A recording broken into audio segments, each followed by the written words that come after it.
Blog Talk Radio.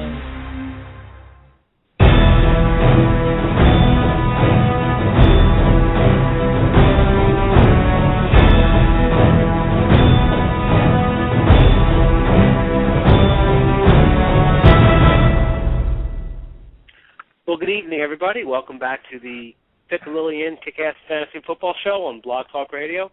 I'm your host, Jumpin' John Prevost, and with me, as always, the Judge Ray Jaffe. And Ray, it's our final show of the year, so let's make it a good one. And I must say, I'm a little bit disappointed. Well, yeah, it's been a great year. We have maybe our most important show of the year, but the most focused audience, because at this point, in almost any league worth its salt, we're into the fantasy football finals this coming week here. No Thursday games, so some time to prepare this week, and hopefully come home with the championship. As you might be doing in our expert league, I believe, John. I am doing it in our expert league. Thank you very much for plugging that. I'm playing Thunder Gun Express, who was the number one team in the league, and I believe they were the highest scoring team. And I actually expected to play them last week, but I snuck in as the third seed instead of the fourth. And I'm pretty excited. I think it's going to be a fun weekend for it. And I found out, a little bird told me that the owner is actually the commission's cousin. So it's a chance to beat the commish through extension. There you go. And as we always like to do, it's fun beating the commish.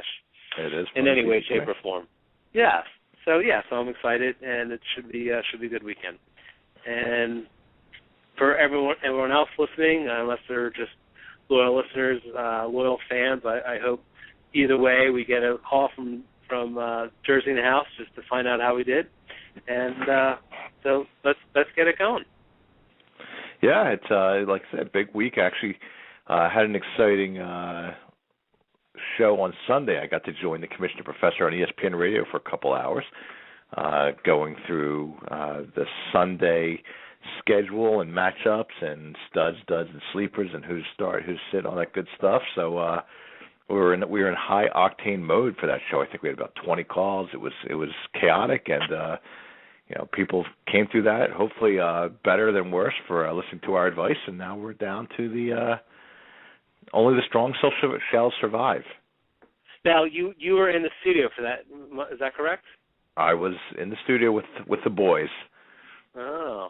Now, so did the professor have to separate you two at any time? I mean, you've been beating the commish quite so often. I think you might want to retaliate.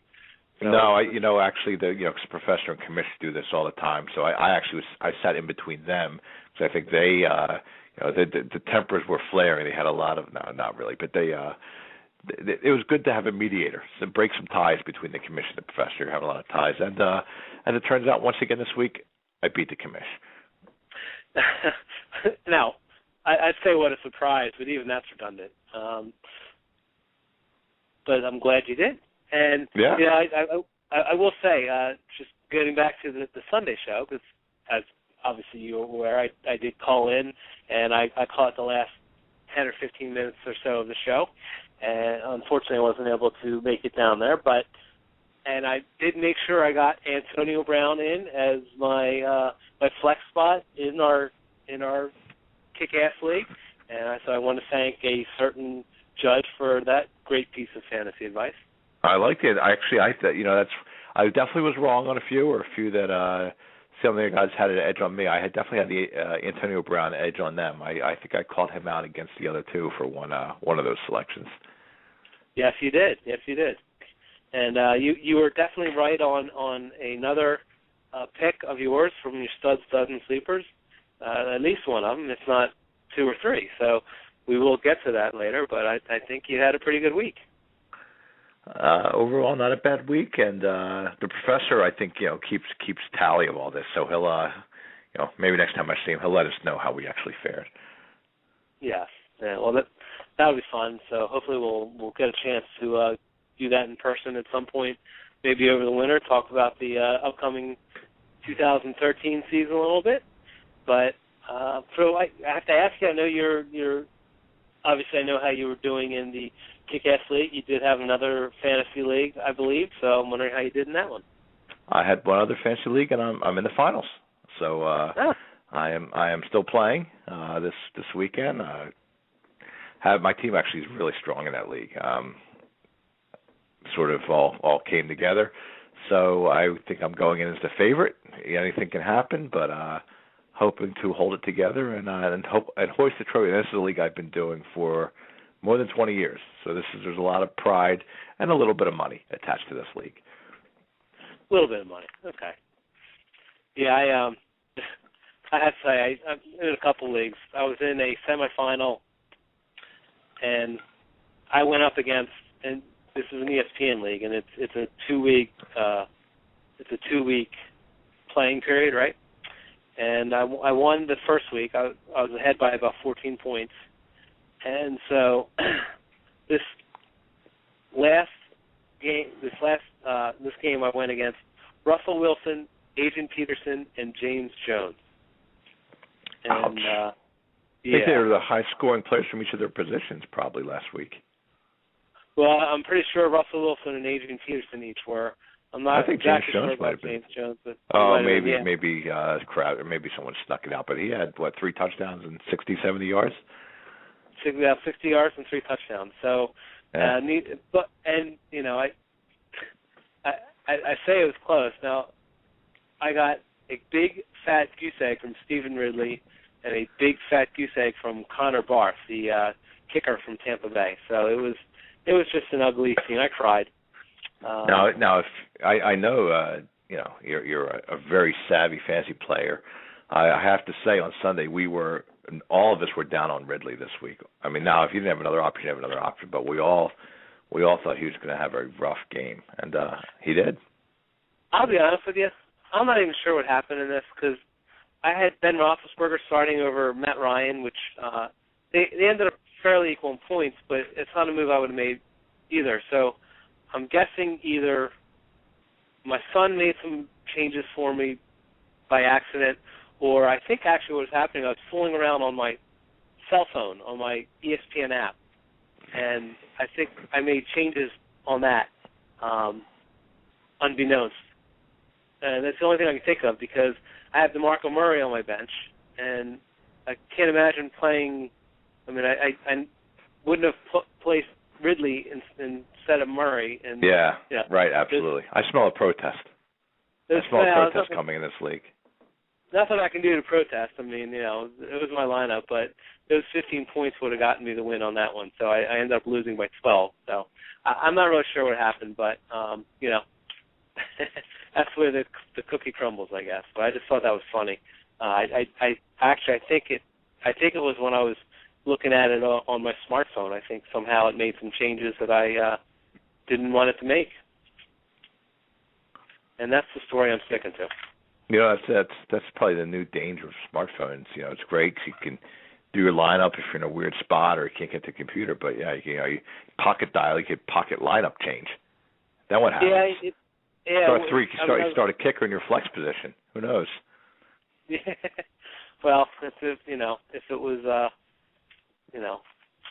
Shane Graham or something, I would have been happy. But oh well.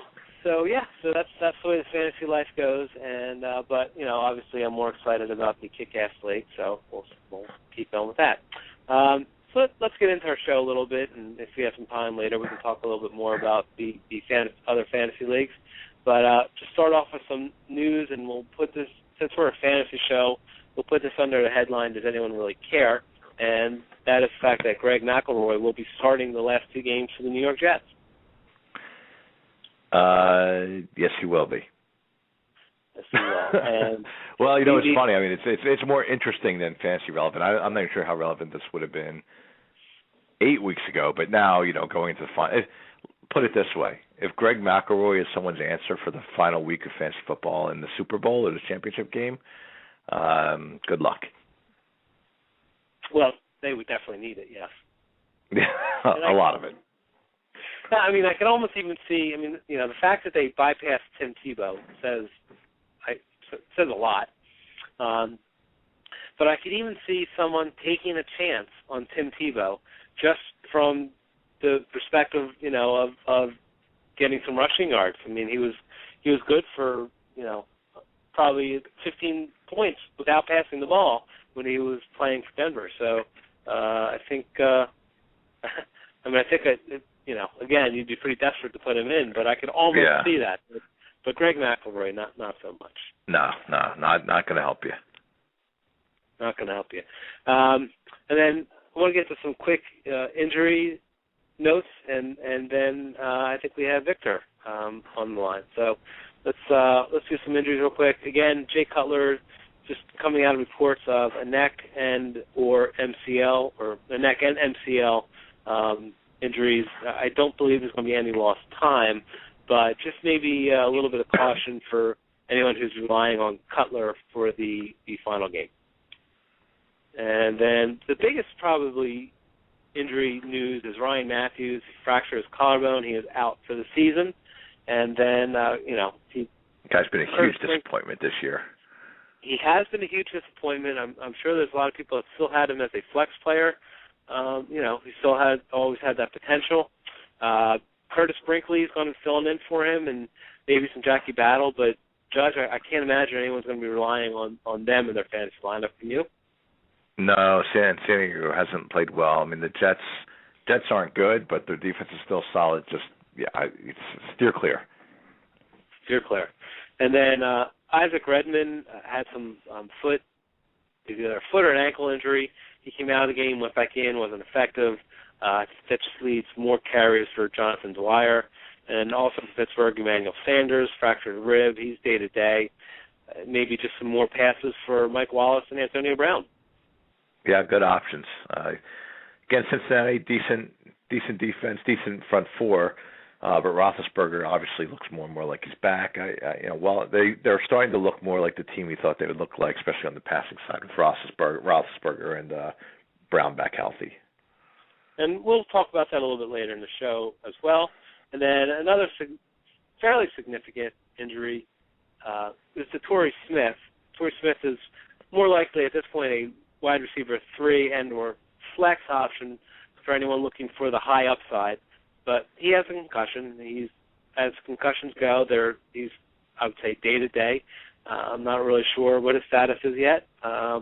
Again, I don't know that I'd feel comfortable relying on Torrey Smith unless, as I said, I think I needed the upside of some home runs from him. Yeah, it's a great point. I think that's right. It's if you just need someone that's going to give you a nice steady production, no. But if you feel like you're maybe behind the 8 ball a little bit and need to play a lottery ticket, Torrey Smith is that kind of guy because he could do not much. Or he could catch 2 passes for 60 yards each and have a monster game. Yep. So those are injuries and fairly insignificant as the injuries go comparatively. As I look back to a lot of the other weeks, we've had maybe 2 to 3 times as many injured players and more serious as well. So it was a good week for injuries, I guess. Let's go to our commercials from our sponsors, and then we'll come back in about a minute and a half with Victor from Fantasy Player Exchange. We're famous for our buffalo wings. The Piccalilli. When it comes to cooking wings, we're the king. The Piccalilli. Pull up a chair, grab a table, enjoy the atmosphere. Have something good to eat or have yourself around and cheer. If you can't stop in, stop back. Great food, great drinks where everybody is a friend. If you can't stop in, stop back. The Piccalilli Inn. It isn't fall without the famous Piccalilli Inn. Catch all of your favorite football action at the Piccalilli Inn. Check out the Pick's brand new menu featuring homemade buffalo chicken egg rolls, buffalo shrimp, scallops, and the tender Pick burger. They go great with one of the Pick's ice cold on-tap beers. Catch every football game at the Pick. Enjoy an awesome meal while you watch your favorite team. The Piccalilli Inn, a Jersey tradition since the 1920s. On Route 206 in Chemong. If you can't stop in, stop back. The Piccalilli Inn.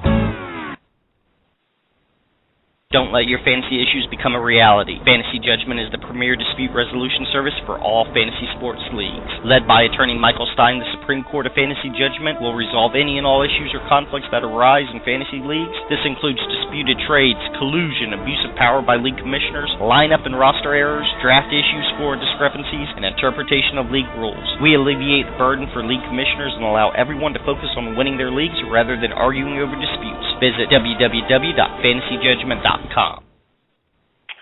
All right, and we're back for the Pickling In Kick-Ass Fantasy Football Show. Judge, we do have Victor on hold, but I do believe we have Jersey in the house. So let's get to Jersey in the house, and then we'll get to Victor. So, Jersey, you're on the air. How you doing, buddy? Happy holidays, my Burlington County brothers. How you doing? Hey, me and Junior going against one another in the finals. We won 5. Wow. We're going for a 6th championship in the last 9 years. He's got 3, I got 2 in this league. So, yeah. So you pulled off the father-son double duo. Yeah, we knocked them off there. And what I did was, which a lot of people maybe wouldn't, since I had Brady, I picked up the Titans, man. Titans gave me 27 points. I beat the guy and got the weekly high. I got like 7 weekly highs this year. So, I got to tell you, Jersey, I'm going to interrupt you in this because I actually was up by about 18 points, and I have another ESPN league that I was that I was in semifinals with. I was up about 18 points, and I had Chris Johnson, and he had Jake Locker and the Titans defense. And after Chris Johnson reeled off that 94-yard touchdown, I'm like, okay, I'm good. And I didn't look at the scores. I went back and looked at it after the game, and I ended up winning by 2 points. Wow. That Titans defense, man, they really put on a show, and they almost cost me the game. Yeah, I saw that happen, and I figured, the 49ers would have gave me 12, and I knew Brady was going to pass. Brady gave me like 44 points. So I was actually down by 37 going into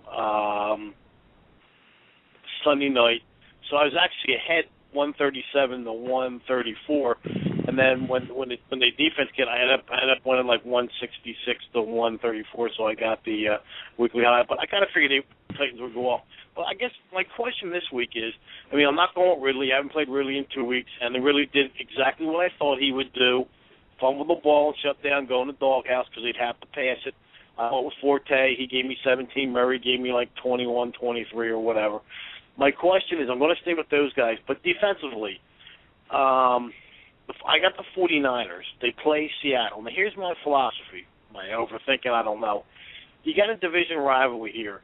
49ers went on the road and really played a hell of a game in the rain against New England. Now they got to go back on the road against a division foe who's kind of been doing well up there in Seattle. Now, in my league, they always say you play your best. You have Carolina going against who let me down one time when they played Kansas City a couple weeks ago. But you got Oakland at Carolina. You don't know what Oakland team's going to show up.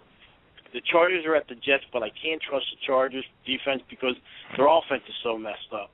And then you got the Colts at Kansas City.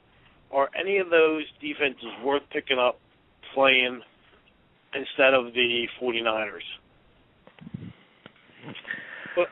You have the 49ers, you have the Seahawks. You have the 49ers defense, right? I got the 49ers defense, okay. Yeah, I think if you look to pick someone up, I think Indy's worth a shot. There's been some times where their defense has actually picked up quite a few points. And, as we all know, Kansas City is no great shakes.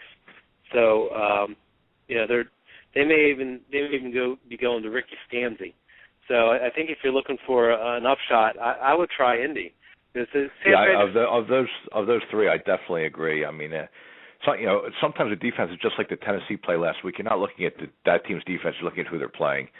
And right. Kansas City is, a mess. They have, basically a JV quarterback in there. And, even Jamal Charles, who I loved the end of the year, couldn't do anything for him last week. So I do think San Francisco-Seattle's going to be a tough defensive struggle, but, Wilson's proved to be a very good quarterback, and he's pretty careful with the ball. So, it's risky to go away from your bread and butter, but I might have to slightly lean to the Colts.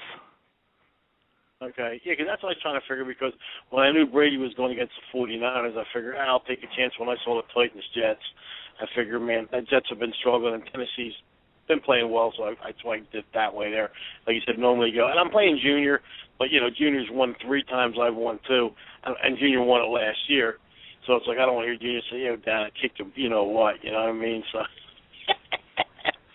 I just figured I'm going to tweak my defenses. But it's fun. It's been a good year. And, and I've enjoyed talking to you guys and getting to know you guys this way here. And I appreciate your advice because, when you put a couple of heads together, you look at some things, you see some trends. And, it's always sometimes we not always pick the right guy sometimes, but, we try to. And talking to guys like yourself kind of helps bring a little bit of reality to who I want to play and who I don't want to play. So, all right, well, again, good luck to you. Good luck to Junior. I'm not sure who you want to win. I guess you want to win yourself. But this is our last show for this year. But hopefully we'll start it up again in preseason.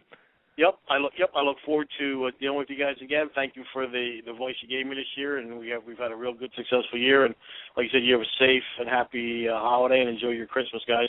I appreciate the advice. You guys have a nice evening. Take care, man. Thanks a lot. Good luck. Yep. Bye. All right, so we have another call on the line, and 755-9842. And sorry, I didn't get your name, so you're on the air.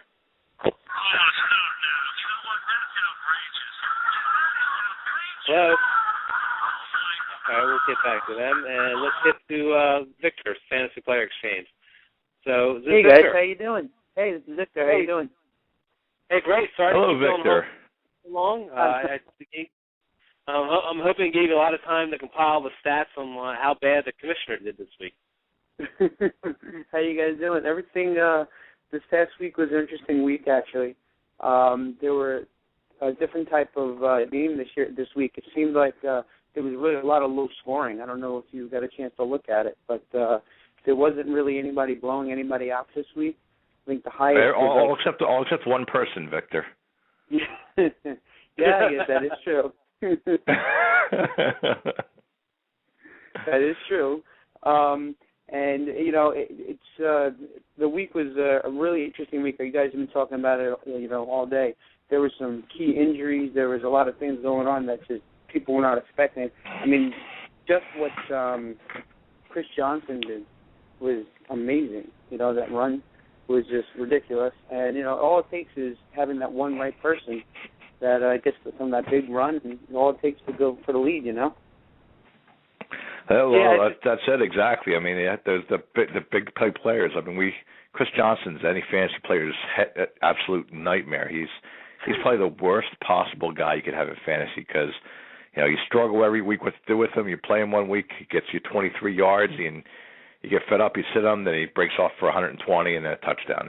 It's maddening. John, your thoughts, Chris Johnson? Let's say somebody drafted him in the first round in 4 different leagues. I mean, let's just say, right? Well, I got to tell you, I'd be one of them too. I drafted him in the second round, expecting him to have this tremendous year, and then I sat him the past 2 weeks in my standard fantasy league.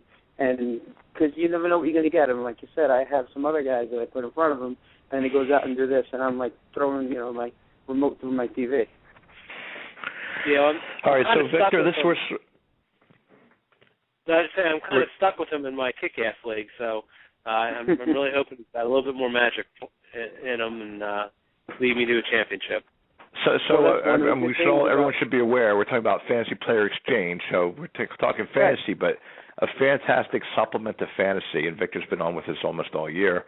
Fantasy Player Exchange, and this is sort of the time of year that we've been talking about all year. Is reality is most guys have dropped out of their fantasy leagues now. They're not in the finals, so it's time to turn their attention elsewhere for action. The last couple of weeks of the regular season, and then all the playoffs. Yeah, well, that's what FantasyPlayerExchange.com is. We give you that option of playing a daily game. You can have whatever active sport there is. So we're the only multi-sport game going right now that you can have different players in different sports playing on the same team. So, for instance, on a Sunday right now, you can have, Chris Bosh, Chris Johnson, and at one point we're going to start getting college basketball in a few weeks. You can have any top college player also.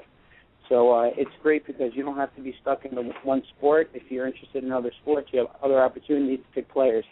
And the best thing about it is if you have a bad day, it's just one day. You don't have to worry about you drafted that team. You're stuck with them all year.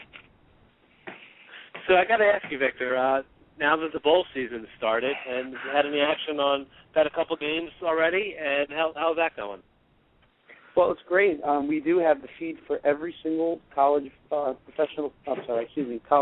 football game. So now you know how that is. Starting from now through the big game with Notre Dame and Alabama, there's going to be games every night of the week for college also. So if you get your football fix in now that the NFL's winding down, you're going to still have 3-4 great weeks of nonstop games just about every single night. So be able to get your football fix every night. And we still have it's going to run through the entire year. The Beat the Commish game, is that right? It's going to run Correct. through the NFL season. Yeah, and then our goal with that is, for those who don't know, we have a game going right now. It's called Beat the Commish. We're playing against the Commish, and his job is to win every week. But as those who have been following, he hasn't been doing that great. So if you have an employee who hasn't been, since his job is to win every week, if you have an employee who hasn't been doing their job for the past 15 weeks, what do you do with them? Well, we love the commission. We would never do anything to him, but usually there are protocols, but that's okay. So far he's given it his best shot. So far, sort of the people that beat the commission have had the following traits in common. They're breathing. Yeah, I know you've won a couple. Yeah, I was just about to ask, Ray, how many have you won? It's been at least 3. I think I've won several. Yeah. Maybe I can. I hit up our friends at FPX at the end of the year for some reporting, but I think I've won 4 or 5 times. Yeah, I believe you have. I think 4 times you won. Yeah. So, and for those who are keeping track, how many did the commission win? Let's turn to. We might need the data guys to come in here and calculate that up. It's a big number. Let's see. Oh, okay. Yeah, we must have lost track. That's what it was. Must have lost track of what it was. So I think they just got frustrated and say 0. Oh, okay. I don't think he has one. Has he won this year? He hasn't won this year, has he? No, he has not. See, so that is.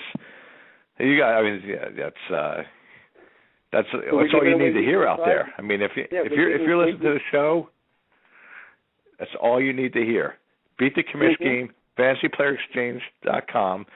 The guy hasn't won this year. Go out there, sign up. It's $2, and you can put a quick 50 in your pocket. Yeah, it's very easy, I think. I think we know why the Commish hasn't won, right? He's trying to make his changes on his mobile phone, right? So I think we should establish that, right? That's right. That hurt John here. So apparently that's his excuse for not doing better in one of his leagues. Okay. It's the only thing I can think of, Victor. It's the only thing I can think of. But anyhow. Well, I have to say, you'll be in full gear for baseball season, right? I know it's a ways off, but for me, I'm mostly a football and baseball guy. So I'm excited. For baseball, I think it's going to be fantastic. Well, every day, every single day for like 6 months. It never ends, which is good for us. I'm a big baseball guy myself.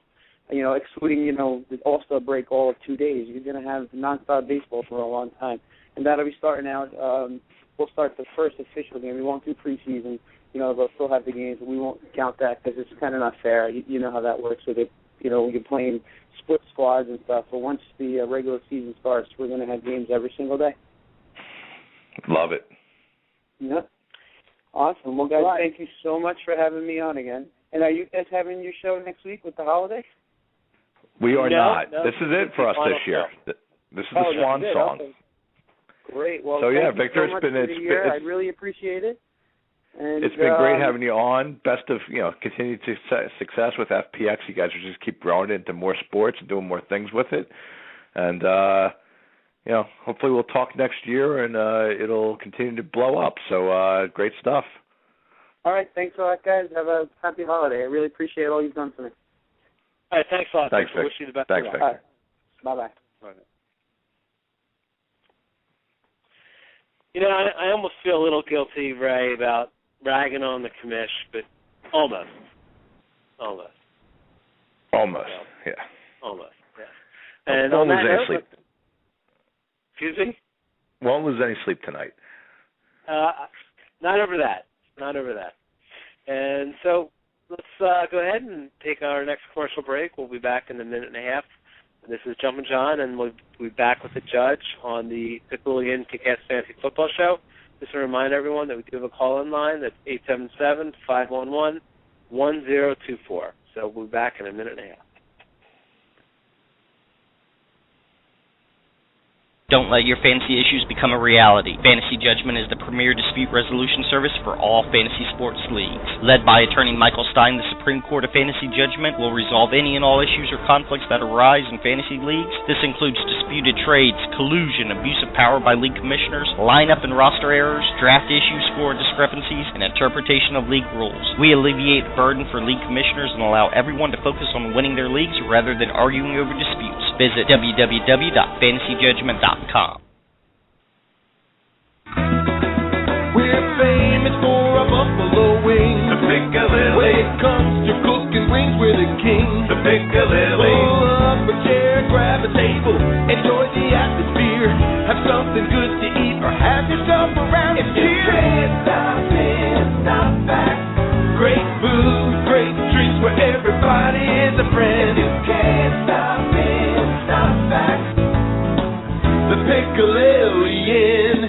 It isn't fall without the famous Piccalilli Inn. Catch all of your favorite football action at the Piccalilli Inn. Check out the Pick's brand new menu featuring homemade buffalo chicken egg rolls, buffalo shrimp, scallops, and the tender Pick burger. They go great with one of the Pick's ice cold on-tap beers. Catch every football game at the Pick. Enjoy an awesome meal while you watch your favorite team. The Piccalilli Inn, a Jersey tradition since the 1920s. On Route 206 in Chemong. If you can't stop in, stop back. The Piccalilli Inn. All right, Judge. So we're back on the Piccalilli Inn Kick-Ass Fantasy Football Show on Blog Talk Radio. And normally we have our segment For Real, but I want to change it up a little bit and talk about a bunch of folks who, most of them we've either talked about before or have been somewhat established. Some are a little bit are a little bit new, I guess we'd say. But I want to keep in mind that this is the championship week, so not only do I want to know if they're for real, but are you going to play them, or are they playable in your fantasy championship? So let's start. We've got a couple of young quarterbacks, so let me reel a couple of them off, do some of their stats, and then we can talk about their opponents, because obviously that's going to factor into any decision you have. So, we all know Russell Wilson. We just talked about him. 3 touchdowns on the ground. He had 9 rushes for 92 yards and 3 touchdowns. 14 for 23 for 205 yards and a touchdown. Colin Kaepernick, who was 14 for 25, 216 yards and 4 touchdowns and 1 interception. And he also rushed for 28 yards, which actually is somewhat low for him. Kirk Cousins filling in for RG3. This may or may not be a factor next week. 26 for 37, 329 yards. He had 2 touchdowns, and he had 22 yards rushing. And then Sam Bradford was 35 for 55, 377 yards and 3 touchdowns. So 4 young quarterbacks, 4 big games. And so let's take a quick look at their opponents for next week. Russell Wilson is going against San Francisco, and thus Colin Kaepernick is going against Seattle. And then Kirk Cousins, should he play, is going against Philadelphia, and Sam Bradford is going against Tampa Bay. So, Judge, tell me a little bit about if these 4 are for real and if they're worth a chance in your fantasy championship lineup. Well, yeah. Wilson, Kaepernick, and Bradford, I think, are absolutely – well, Wilson and Kaepernick, I think, are the best 2. Unfortunately, they play each other's teams, and they're playing each other's teams that are the number 1 and number 2 ranked scoring defenses in the NFL. So while I think they're fantastic talents, I was actually blown out of the water last week around what Kaepernick did. I didn't think – I actually that in a really bad call, I didn't think he's actually going to have a particularly good game, and he totally blew it out. Russell Wilson had actually 3 relatively long rushing touchdowns. But I actually stay away from both of them in this game. I just think the defenses are too good, too solid. I think it's going to be a relatively tightly played game. I think both of them might get some yardage on the ground, but I don't think either of them are going to rise up to sort of be like a top 8 type quarterback this week.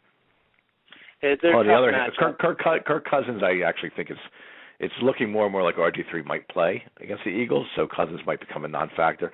Bradford, by far and away, has the best matchup against a brutal Buccaneers pass defense, worse than the league by a fair amount. And he's been playing better of late. It's one of these things where I do think, if you sort of made it to the finals, but your quarterback's sort of only okay, I do think you might need to look to Bradford to get him in just as a matchup start. Yeah, I mean, I don't see how you can't look at that matchup and think it's worth a start. In Tampa Bay, I don't know if they've given up on the season. There's starting to be some comments coming out about college coaches and, maybe they should go back to college. So I think, I think it's definitely, you're right, it's the best matchup. So, yeah, I mean, especially if you're in a 2-quarterback league and you ended up, we did this. We were with my Pop. We're a 2-quarterback league. We ended up trading for him. Now we're not, in the playoffs, so the point is moot. But those opportunities are out there, and I think Sam Bradford's definitely worth a shot. So I agree with you there. You may laugh at this next one. Beanie Wells, 67 yards with 3 touchdowns, and they play Chicago next week. So is there any shot at playing Beanie Wells? No, I would stay away from Wells. Kudos to Arizona. I mean, everyone sort of thought of all the teams they maybe had thrown in the towel, but they had a nice bounce-back week against the Detroit team that now looks like it may be thrown in the towel.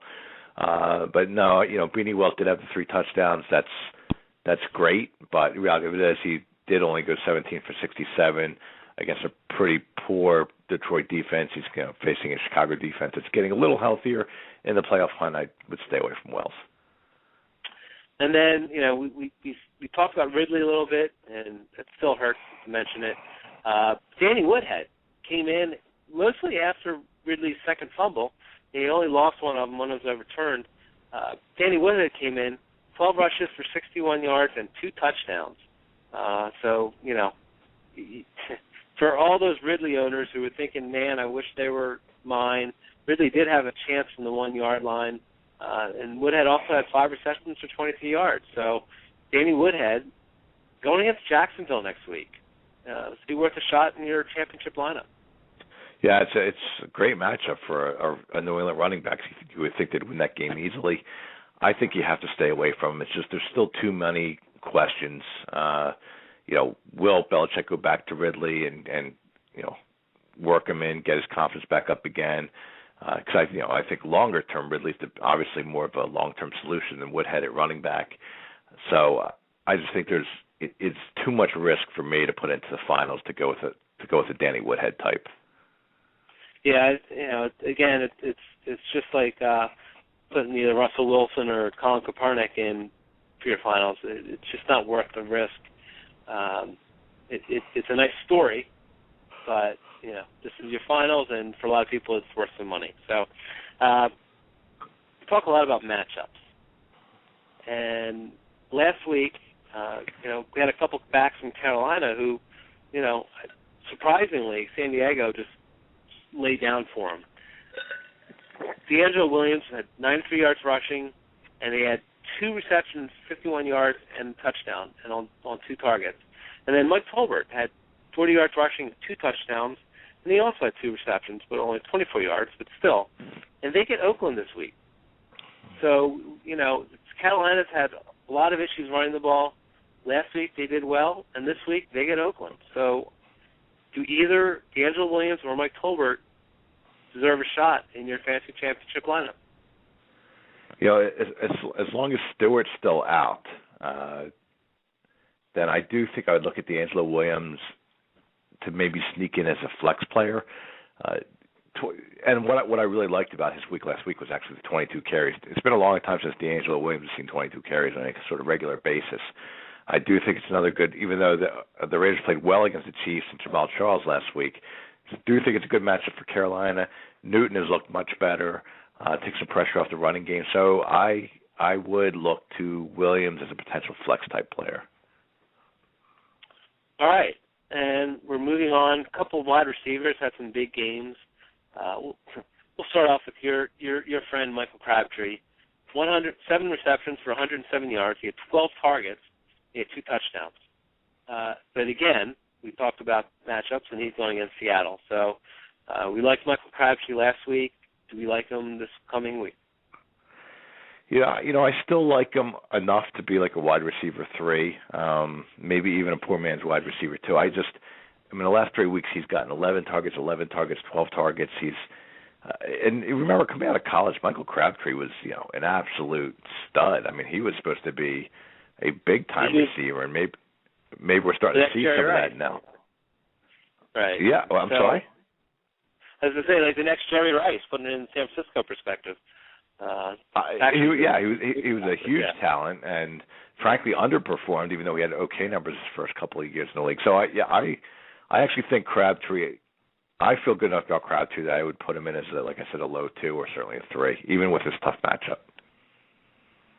And then James Jones exploded for 3 touchdowns, 5 targets, 5 receptions, 60 yards, and 7 targets, and those 3 touchdowns, and each one putting a dagger through my fantasy team. But anyhow, so and then I tell you, he gets a really tough Tennessee team. Tennessee held the Jets to 100. Oh, wait a minute, it was the Jets. Never mind. He gets an easy Tennessee team. But yeah, so we talked a lot about Oakland's wide receivers. Talked about Cobb. We talked about Nelson. Obviously, he's on several of my teams. And Greg Jennings is back, but then here comes, again, James Jones, who has, 12 touchdowns this year? So, James Jones, should he be in your fantasy lineup for the championship? A trivia question that a lot of people, a lot of casual fans, I'm sure, would not get right this year is who leads the NFL in receiving touchdowns? James Jones. So, boy, I'll tell you, he does only have 51 catches, so he's certainly not in the elite tier of receivers. Forget about Calvin Johnson, but even that tier of folks that are in the and Brandon Marshall, but the tier of folks that are in this 70s and 80s. But it's unbelievable touchdown production. So I think you have to give him a look as a wide receiver 3, especially if your league if you're in a non-PPR league, absolutely, because he's not going to get a ton of catches, but he will score. All right, and then, I watched that game on Sunday night, and that might have been the most exciting game I've ever watched. And I love I love San Francisco's D. They're tough, they stick it to you, and that first half is just a clinic. They shut down New England. Then came the second half. And a big part of that was Brandon Lloyd, 10 receptions for 190 yards on 16 targets. Now, Brandon Lloyd has been the great disappearing man because there's a lot of high expectations from a lot of people for him this year, and he just has not produced. So was this game the anomaly, or is this maybe Brandon Lloyd starting to get comfortable back in New England? And are you playing him against Jacksonville in your fantasy championship? Yeah, I think Lloyd. What scares me about this game is the matchup the other way. Is that is Jacksonville going to give him any kind of game, or just going to be one of these? It's 31-0 at halftime, and New England calls off the dogs, and which New England sometimes doesn't do, but maybe they call off the dogs, and maybe it's the kind of game where Brady's only 18 of 24 for 260 yards and 3 touchdowns, but. Might not. I'm concerned that there's not going to be a lot of throwing potentially in the second half. In a PPR league, I think you'd have to look at Lloyd as sort of a flex wide receiver 3. In a non-PPR league, I actually think I'd steer clear of Lloyd this week. All right, sound advice. Because I do see your point against Jacksonville. The flip side though is he's had a bad couple of weeks, but Chad Henne can sling the ball as well. So maybe they actually, put up a little bit of resistance through the air. I think that actually, John, I think you hit it on that. I think that you sort of like connect the dots. I think Brandon Lloyd's productivity depends as much around how well the Jacksonville offense plays than the New England offense plays. He'll be fine. He'll get catches. He'll get yards. I don't know if he'll get in the end zone, but I just, it's how much of it he'll get until it's too much of a mismatch. It's more the risk. Do you want to take that in your championship? And most people are pretty risk adverse when they get to that final, so it's a tough call. And then, we talked about Kirk Cousins. Leonard Hankerson, he had 2 receptions for 56 yards. Those 2 receptions were 2 touchdowns. And they get Philadelphia coming up, who, we haven't talked about them much lately, just because I don't think either of us really can talk about them. But Leonard Hankerson against Philadelphia, is he worth a shot in your lineup? Again, a lot of risk for a final. I will talk a little bit later in the show. I like his counterpart wide receiver a lot in this game coming up, especially if RG3 is in there. Hankerson, nice numbers, 2 for 50, 62 touchdowns, but only 3 targets. So, he certainly made the most of it, but you'd like to certainly see, you'd feel more comfortable if it was sort of an 8 to 10 to 12 type target game and more catches. So, I think when you have those sort of numbers, it's a little bit of a randomness element put in there. So while Philadelphia's been weak against the pass, they've tightened it up a little bit, frankly, the last couple of weeks. I would steer clear of Hankerson. All right, and then let's wrap up this segment with a couple of tight ends, some big numbers from 2 tight ends. Dennis Pitta, we talked about him a lot in the beginning of the season. He was sort of a fantasy darling for the first couple of games, and then he pretty much disappeared, but he's back on the radar for the last couple of games. And last week against Denver with 7 receptions for 125 yards and 2 touchdowns on 10 targets. And this week he gets the Giants, who were just torched, and Gonzalez had a touchdown. So Dennis Pitta, he's definitely a go-to guy. And we mentioned Torrey Smith might be out. So, Dennis Pitta as a tight end or as a flex. What do you think about that? Yeah, I do like Pitta a lot as a tight end. Might be a stretch as a flex, but I do think he should be I think he's going to be one of the 10 best tight ends in the league this week. So it means doesn't mean that anymore.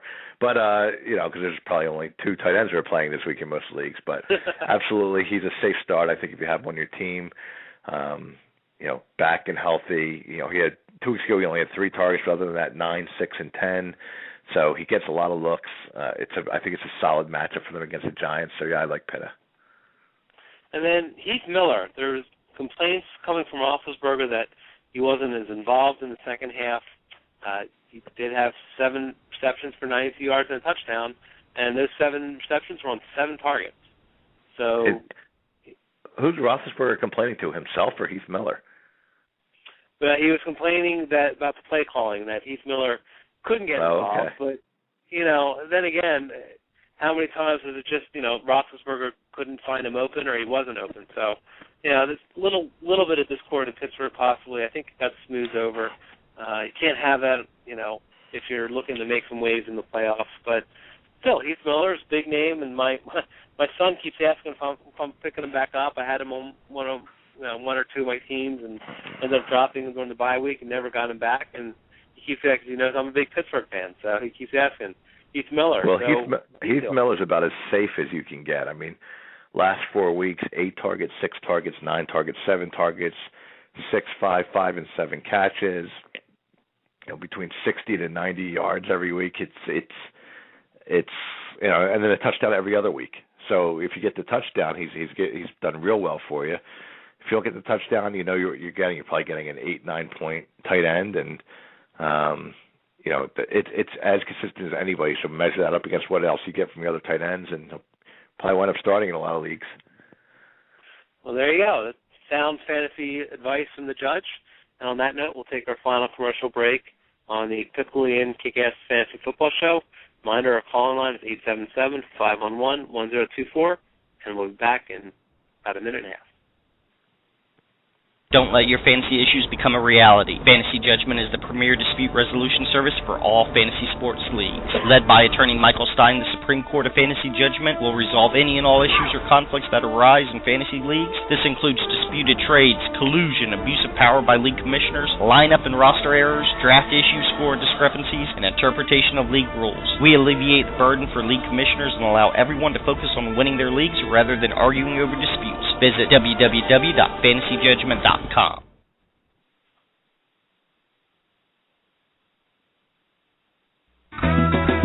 We're famous for our buffalo wings. The Piccalilli. When it comes to cooking wings, we're the king. The Piccalilli. Pull up a chair, grab a table, enjoy the atmosphere.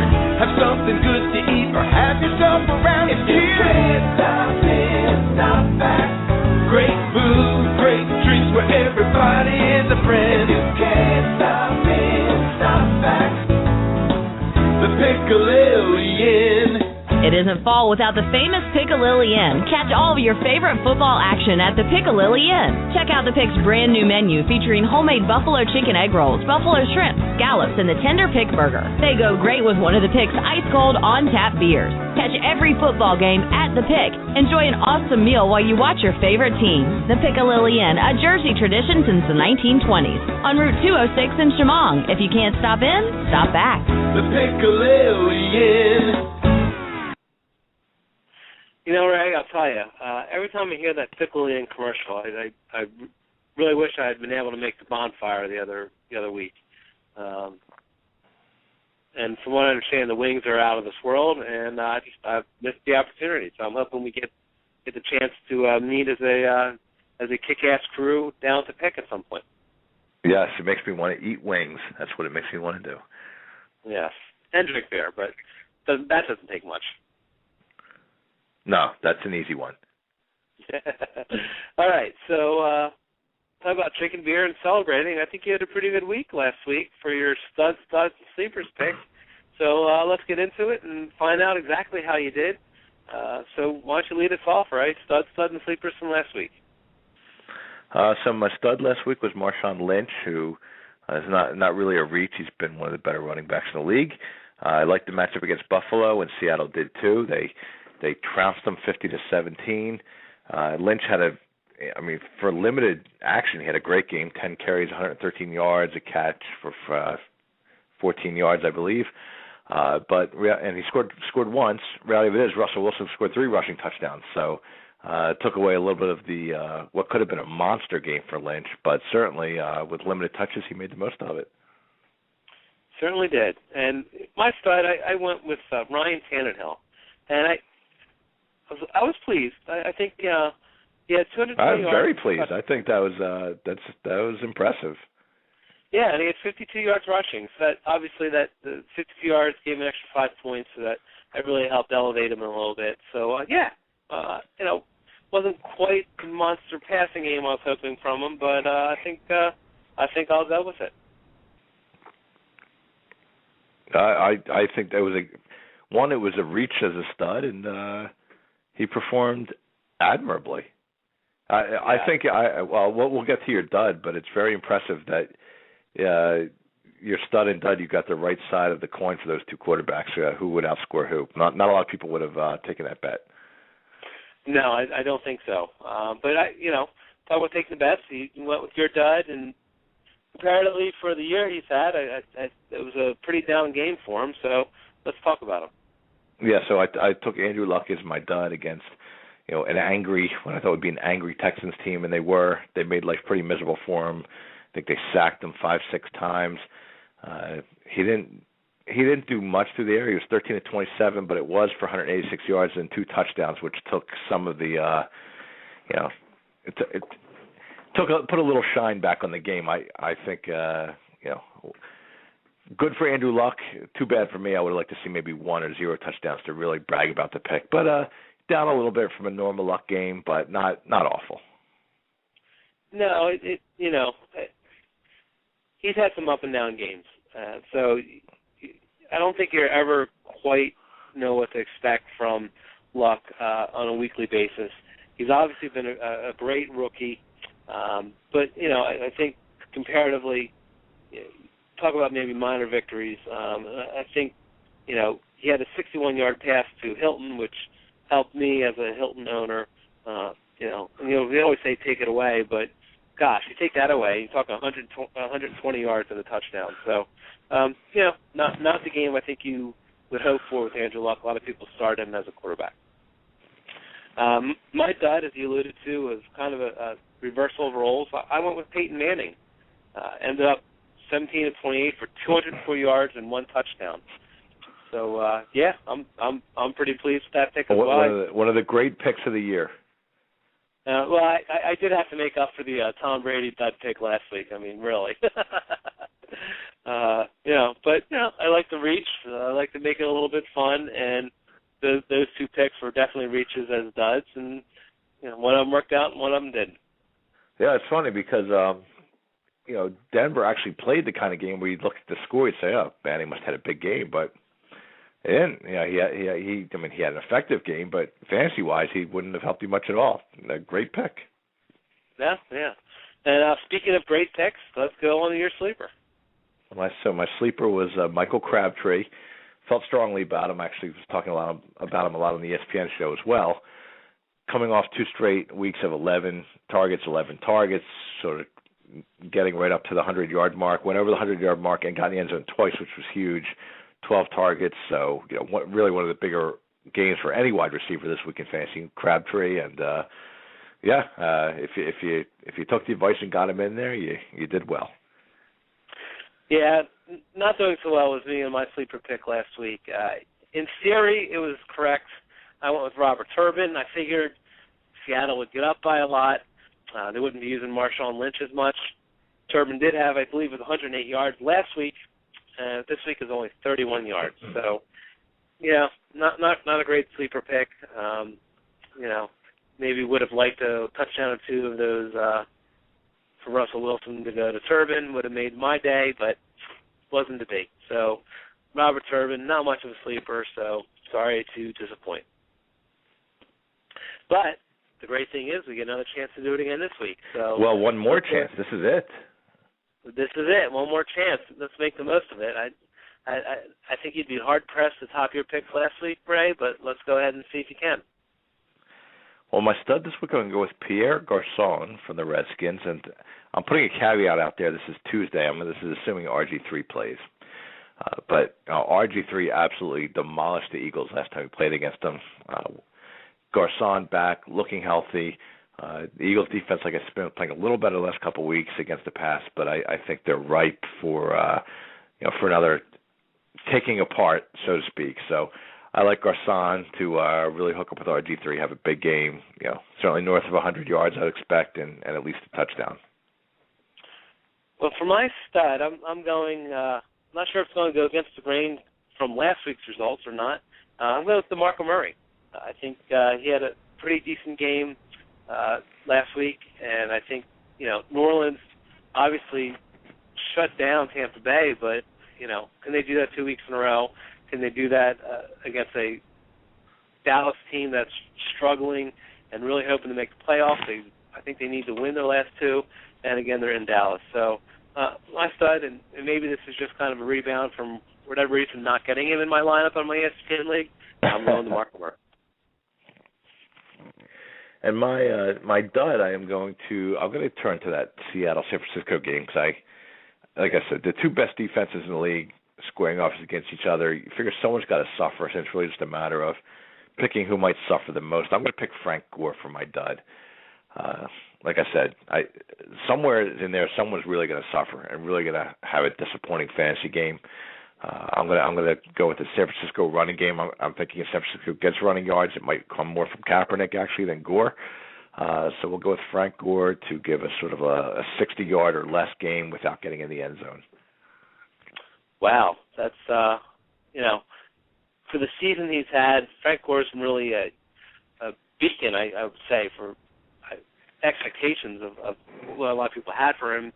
Maybe getting a little older, a little slower. So, the way he's played this year, that's a bold pick. But you're right, 2 great defenses. So we'll see how that goes.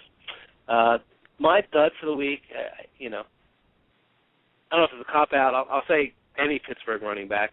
I think Dwyer is going to get the most carries.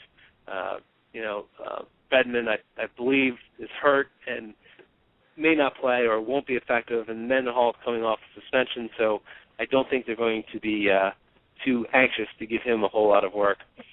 Pittsburgh only had 69 yards rushing last week, and they're going against Cincinnati. Their defense is definitely improving. They got a decent front four, and I think Roethlisberger has a lot to prove, and maybe they want to appease him a little bit, so there may not be that much rushing. So Pittsburgh rushing attack, my dud of the week. All right. And for my sleeper, I'm going to turn back to that Tampa-St. Louis game and still go under the assumption that Tampa will stink out loud against the pass. And I am going to pick Brandon Gibson for my sleeper. Last 2 weeks, Gibson, 2 weeks ago, 8 targets, had 6 catches for 100 yards. This past week, 9 with 6 for 76, and Amendola was back. So it's not just he's getting these looks without Amendola in the lineup. So I'd like to see that continue. I expect that to continue against, like I said, a very weak Tampa defense, and I think Gibson could get back to what we saw 2 weeks ago, 100 yards, or maybe get in the end zone. Well, it's funny you mention that because, when I went to pick my sleepers, I was not really sure. There's a couple quarterbacks who I think may be able to fit that mold. Sam Bradford being one of them. We talked about that Tampa the Tampa passing defense, and I think Sam Bradford's in for a possibly great game. I think Joe Flacco going against the Giants, they got torched by Atlanta, and I think Baltimore needs a rebound for their offensive output. And then Nick Foles may have a good game. Could be one of the last games, should be one of the last games for Andy Reid. So he may be looking to go out for a bang. If I was going to pick one of those to have the best game, I would pick Sam Bradford. But I'm also my sleeper of the week. I'll caveat this. I would say Sam Bradford, but I'm going to go Vic Ballard against Kansas City. He's toting the rock, and you know why I'm doing this. He's toting the rock. He's the sole representative in the backfield for him. Kansas City rush defense has not been doing well at all. Indy made good up. The Oakland wasn't able to put up much touchdown-wise. They got 15 points out of them, and they were able to run the ball. I think Indy can put up more points against them, which means more rushing, and I really, really, really need Vic Ballard to come through so I can win our kick-ass league. So my sleeper of the week is going to be Vic Ballard. Love your Vic Ballard. Love you some Vic Ballard. Love me some Vic Ballard. I'm going to have to get him in. There's that flex position. Don't trust all my wide receivers, and Vic Ballard. There you go. Sleeper of the week. Well, John, it was a joy and a pleasure. Oh no, Ray. It was a pleasure and a joy. And so another year in the book, and I'm already looking forward to next year. And I think I think we've been having a great show here on Blog Talk Radio. I think the Kick-Ass crew has provided a lot of great support, and I'm looking forward to winning our championship. So, good luck to you. Yeah. Good luck to you. I think you might have what it takes to bring down the number one team. And even though we won't be talking next week on a show, keep that one under your hat, and we'll discuss when we kick off again in the preseason. Now, Ray, you know me pretty well. You don't think I'm going to be mentioning that once or twice next year? Should I win? I might actually have to drop off the show if you win. Never hear the end of it. Well, I can thank some of your sage fantasy advice as well. So you've definitely been a part of that, and I want to thank all our callers, Jersey House especially, who's definitely our most loyal caller. It was great talking and getting to know Vic from Fantasy Player Exchange throughout the year, the professor and the commish who've been great in allowing us to join their kick-ass crew, and just all our great listeners out there. So thanks a lot. We'll be back next year, and don't forget to check us out one last time on our website, www.kickassfantasyfootball.com. So for the Judge and Jumpin' John, we will talk to you next year. Thanks a lot, folks.